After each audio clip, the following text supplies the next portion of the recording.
Assalamualaikum warahmatullahi wabarakatuh. Halo anak-anak semua. Hari ini kita akan belajar IPA dengan materi siklus air. Sebelum mulai belajar, kita berdoa terlebih dahulu ya. Berdoa dimulai.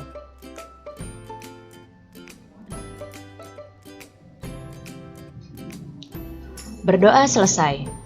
Baik anak-anak, sudah siap untuk belajar hari ini? Kalau sudah siap, mari kita mulai belajarnya.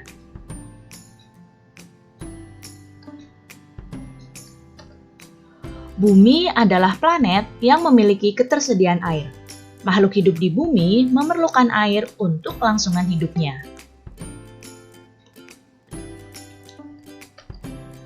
Salah satu unsur penting dalam lingkungan adalah air.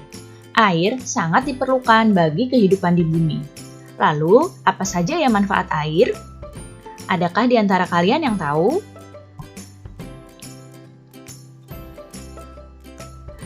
Berikut ini adalah manfaat dari air. Jadi, air itu bermanfaat bagi tumbuhan, bagi hewan, dan juga bagi manusia. Bagi tumbuhan, salah satu manfaat air adalah untuk fotosintesis. Bagi hewan, manfaat air diantaranya adalah untuk minum dan untuk membersihkan diri.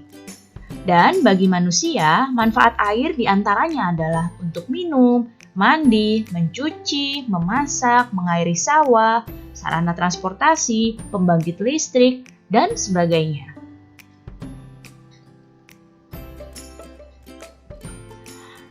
Sebagaimana yang kalian tahu, air sangat penting bagi kehidupan di bumi.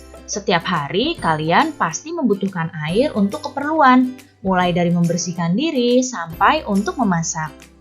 Jadi, kita hidup tidak bisa lepas dari air.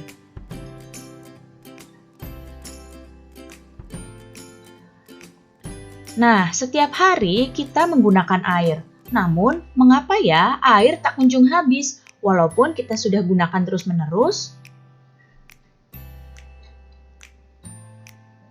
Jadi, air selalu tersedia di bumi karena air itu mengalami sebuah siklus. Siklus tersebut disebut dengan siklus air.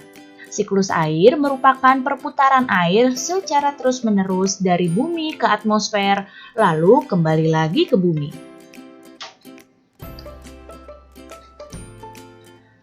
Siklus air yang terjadi adalah akibat dari pengaruh panas dan sinar matahari.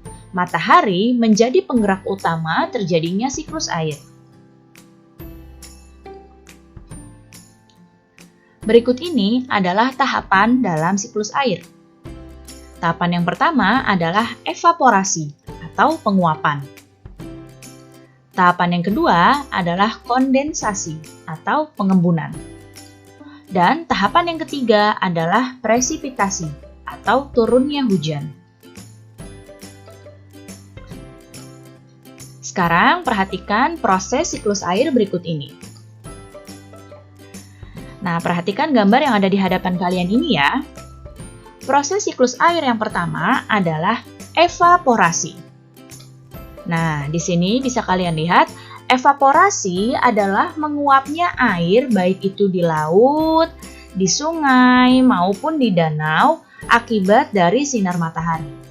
Jadi, air ini yang ada di permukaan bumi ini menguap karena terkena sinar matahari.